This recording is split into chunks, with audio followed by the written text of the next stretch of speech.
Hello student, मैं सौरभ कोहली आपका हार्दिक स्वागत करता हूं अपने यूट्यूब चैनल में। प्यारे बच्चों, आज बात करेंगे हम हिंदी ग्रामर की, उसमें क्रिया की बात करेंगे और ये सभी छोटी क्लासों के लिए उपयोगी है और बड़ी क्लासों के लिए भी उपयोगी है। क्रिया ये ग्रामर का एक पार्ट है हिंदी का। और जो भी हमारे चैनल से नया जुड़ा हो वो इस चैनल को सब्सक्राइब कर दे और बेल वाले बटन को ज़रूर प्रेस कर दे ताकि सारी नोटिफिकेशन उस तक ज़रूर मिल सके। तो चलिए शुरू करते हैं आज की हम अपनी कड़ी। क्रिया जो शब्द किसी काम के होने या किसी घटना के घटित होने की स्थिति में हो तो वह क्रिया कहलाता है। जैसे नेहा हवा चलने के क्रम में है, पर्दा हिल्ली आदि, पर्दा हिला आदि। अब क्रिया का अर्थ क्या है? काम।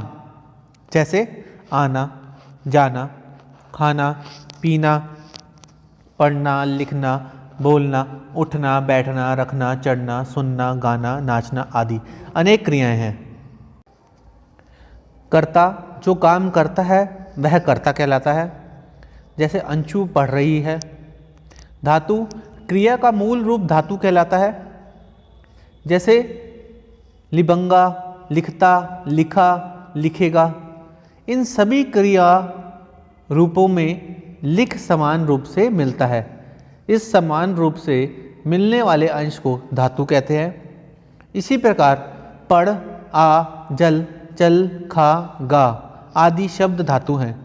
क्रिया के भेद क्रिया के निम्न भेद हैं, प्रयोग के आधार पर और रचना के आधार पर। प्रयोग के आधार पर क्रिया के दो भेद होते हैं, अकर्मक क्रिया और सकर्मक क्रिया। अकर्मक क्रिया जिन क्रियाओं के व्यापार का फल कर्ता पर पड़ता है वह अकर्मक क्रियाएं कहलाती हैं। अधिकतर अकर्मक क्रियाओं में कर्म कारक नहीं होता पर अन्य कारक हो सकते हैं। जैसे दादी जी कुर्सी पर बैठी है।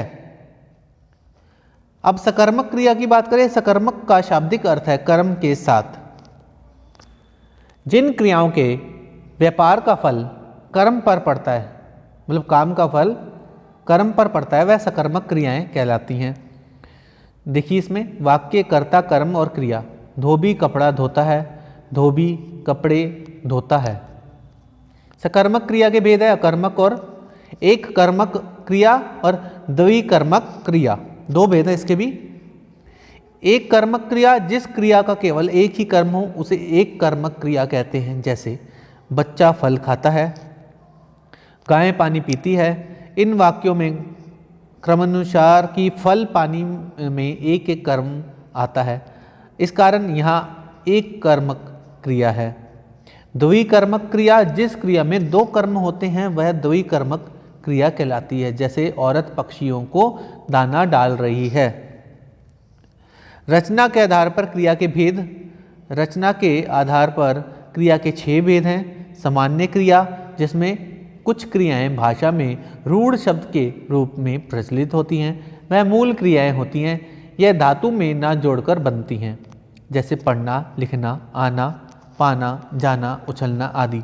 जैसे कोयल अब नाचेगी, माँ ने खाना खाया। ये सामान्य क्रिया के उदाहरण हैं। दूसरा है प्रेरणार्थक क्रियाएं। जिस क्रिया शब्द से यह ज्ञात हो कि कर्ता स्वयं कार्य ना करके किसी दूसरे को कार्य करने की प्रेरणा देता है या किसी दूसरे से काम करवाता है तो उस क्रिया को प्रेरणार्थक क्रिया कहते हैं। जैसे अध्यापिका ने बच्चों से निबंध लिखवाया। संयुक्त क्रिया तीसरा है जब दो या दो से अधिक क्रियाएं आपस में मिलकर एक पूर्ण क्रिया बनाती हो तो वह संयुक्त क्रिया कहलाती है। जैसे वह पढ़ रहा है, कल मेहमान चले जाएंगे। अब नाम धातु क्रिया। संज्ञा, सर्वनाम तथा विशेषण शब्दों के अंत में प्रत्यय क्या होता है? अंत में जुड़ने वाला शब्दांश लगाकर जो क्रिया बनती है उसे नाम धातु क्रिया कहते हैं।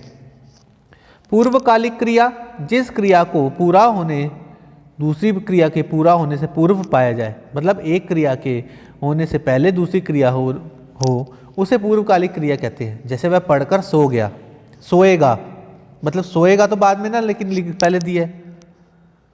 अनुकरणात्मक क्रिया है। अनुकरणात्मक क्रिया कुछ क्रिया शब्द किसी ध्वनि के अनुकरण पर बनाए जाते हैं, उन्हें अनुकरणात्मक क्रियाएं कहते हैं। अब बहुविकल्पी प्रश्न को देखें। सही विकल्प हम चुनेंगे। किसी काम को करना या होना कहलाता क्या है? क्रिया। कर्म, कर्ता क्या कहलाएगा? वो क्रिया कहलाएगा। काम करने वाले को क्या कहते हैं? अब हम देखें काम करने वाले को क्या कहते हैं? कर्ता, कर्म, क्रिया या कार्य। काम करने वाले को हम कहेंगे कर्ता, कर्म, क्रिया या कार्य। इसमें से कहेंगे कर्ता।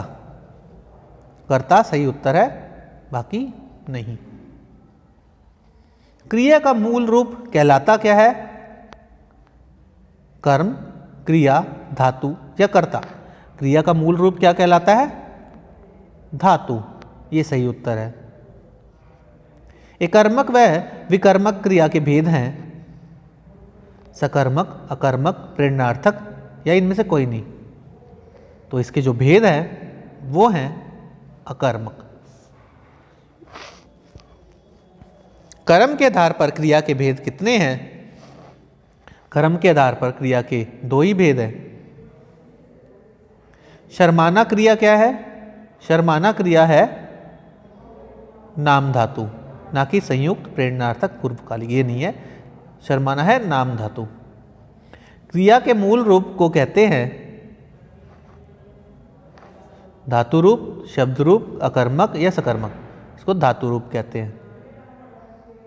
जब कर्ता स्वयं काम ना करके किसी और से करवाता है तो वह कहलाती है, क्या कहलाती है? प्रेरणार्थक क्रिया। तो इस प्रकार बच्चों आज हमारी क्रिया जो पाठ है वो कंप्लीट होता है। आप इस चैनल से जुड़े रहें, इसे लाइक, शेयर, सब्सक्राइब करना बिल्कुल ना भूलें। धन्यवाद।